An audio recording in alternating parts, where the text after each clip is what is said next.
안녕하세요. 건강백세 연구소입니다. 혹시 요즘 무릎이 자주 시큰거리거나 허리가 아프고 계단을 오르내릴 때 힘들다고 느끼신 적 있으신가요? 특히 50대 이후부터는 뼈와 관절에 관련된 불편함을 많이 느끼게 됩니다. 그런데 통증이 있다고 해서 병원에만 의존할 수는 없고, 그렇다고 무작정 참는 것도 좋지 않죠. 그래서 오늘은 뼈와 관절 통증을 줄이는데 도움이 되는 10가지 생활 습관에 대해 차근차근 알려드리려고 합니다. 어렵지 않게 실천할 수 있는 것들이니까 끝까지 함께 해주시고 지금부터라도 하나씩 실천해 보세요. 먼저 가장 기본이 되는 건 관절에 무리가 가는 동작을 피하는 것입니다. 예를 들어 무릎 꿇기, 쪼그려 앉기, 다리 꼬고 앉기 같은 습관은 관절 연골에 큰 부담을 줍니다. 특히 무릎 연골이 닳아있는 상태에서 무릎을 꿇고 바닥에 앉는 자세는 염증을 악화시키고 통증을 심하게 만들 수 있어요. 화장실 변기나 침대, 의자 같은 생활 공간의 높이도 너무 낮지 않도록 조정해 보세요. 이런 작은 변화들이 실제로 관절에 큰 영향을 줍니다. 두 번째는 체중 조절입니다. 체중이 1kg 늘어나면 무릎에 가해지는 압력은 약 35kg씩 늘어난다고 해요. 특히 복부 비만이 있으면 허리와 고관절에도 부담이 커지고 결국 몸 전체의 균형도 흐트러지게 됩니다. 지금 체중에서 5%만 감량해도 통증이 줄어드는 경우가 많기 때문에 식사량을 천천히 줄이거나 군것질을 줄이는 것부터 시작해 보셔도 좋습니다. 단기간에 무리하게 빼기보다는 천천히 꾸준하게 체중을 줄이는 것이 관절 보호에 더 도움이 됩니다. 세 번째는 스트레칭입니다. 관절이 아프다고 무조건 쉬는 것보다는 뻣뻣해진 근육을 부드럽게 풀어주는 가벼운 스트레칭이 통증 완화에 좋습니다. 예를 들어 의자에 앉은 채로 무릎을 펴서 다리를 들어 올려보거나 팔을 크게 돌리면서 어깨 관절을 풀어주는 동작을 하루에 5분씩만 해보세요. 운동 전과 후에 꼭 스트레칭을 해주는 것도 중요합니다. 움직임이 편해지고 부상의 위험도 줄어들어요. 네 번째는 따뜻한 찜질입니다. 날씨가 쌀쌀하거나 몸이 굳어지는 느낌이 들 때 찜질팩이나 전기 찜질기를 사용해서 무릎이나 허리, 어깨 등 통증이 있는 부위를 따뜻하게 해주세요. 이렇게 따뜻하게 해주는 것만으로도 혈액순환이 좋아지고 통증이 부드럽게 완화될 수 있어요. 단 붓거나 열감이 있는 상태라면 냉찜질을 먼저 해주셔야 합니다. 상황에 따라 따뜻함과 차가움을 구분해서 활용해 보세요. 다섯 번째는 걷기입니다. 걷기 운동은 관절 건강에 아주 좋은 운동입니다. 과하지 않은 수준에서 하루 20분에서 30분 정도 자연스럽게 걷는 습관을 들이면 관절 주변 근육이 강화되고 체중 조절에도 도움이 됩니다.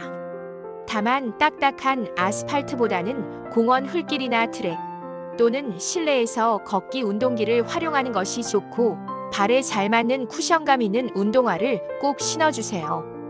걷기 전에는 준비 운동을, 걷고 난 후에는 가벼운 정리 스트레칭을 함께 해주시면 더 좋습니다. 여섯 번째는 음식입니다. 뼈와 관절 건강에 좋은 음식은 의외로 우리 식탁에도 많습니다. 칼슘이 풍부한 멸치, 두부, 우유, 비타민 D가 많은 연어, 계란, 오메가3가 들어있는 고등어나 참치, 그리고 브로콜리나 시금치처럼 항산화 성분이 풍부한 채소들도 꼭 챙겨 드셔보세요. 또 요즘 많은 분들이 챙기시는 콜라겐 역시 관절 연골 유지에 도움이 됩니다. 하지만 튀긴 닭껍질이나 돼지 껍데기보다는 무염 닭뼈 육수나 전문적으로 제조된 저분자 콜라겐을 선택하시는 게 더 좋습니다. 그리고 짜게 먹는 식습관은 뼈의 칼슘 배출을 증가시키기 때문에 소금 섭취는 줄여주세요. 일곱 번째는 자세 교정입니다. 오랜 시간 잘못된 자세를 유지하면 관절과 근육에 지속적인 압력이 가해져 통증이 생기기 쉽습니다. 허리를 구부정하게 앉거나 고개를 앞으로 내미는 습관은 목과 허리, 무릎 관절에 큰 부담을 줍니다.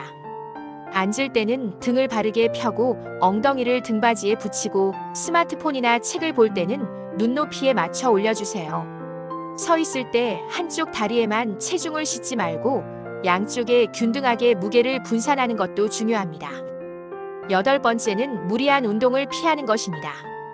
관절에 좋다고 해서 무조건 운동을 많이 하거나 계단을 오르내리는 운동을 무리하게 하거나 심한 등산을 자주 하는 것은 오히려 독이 될 수 있습니다. 특히 관절이 붓고 열이 나거나 통증이 심한 경우에는 운동보다 휴식이 우선입니다. 무조건 운동을 해야 한다는 생각보다 몸의 상태에 맞춰서 오늘은 스트레칭만 해야겠다. 오늘은 쉬어야겠다. 이렇게 조절하는 것이 더 현명한 방법입니다. 9번째는 영양제 복용입니다. 글루코사민, 콘드로이틴, MSM, 비타민 D, 칼슘 등 관절에 좋다고 알려진 영양제들이 많습니다. 하지만 모든 영양제가 모두에게 맞는 건 아니고 복용 중인 약과 상호작용이 생길 수 있기 때문에 반드시 전문가와 상해 후 복용하시는 게 좋습니다.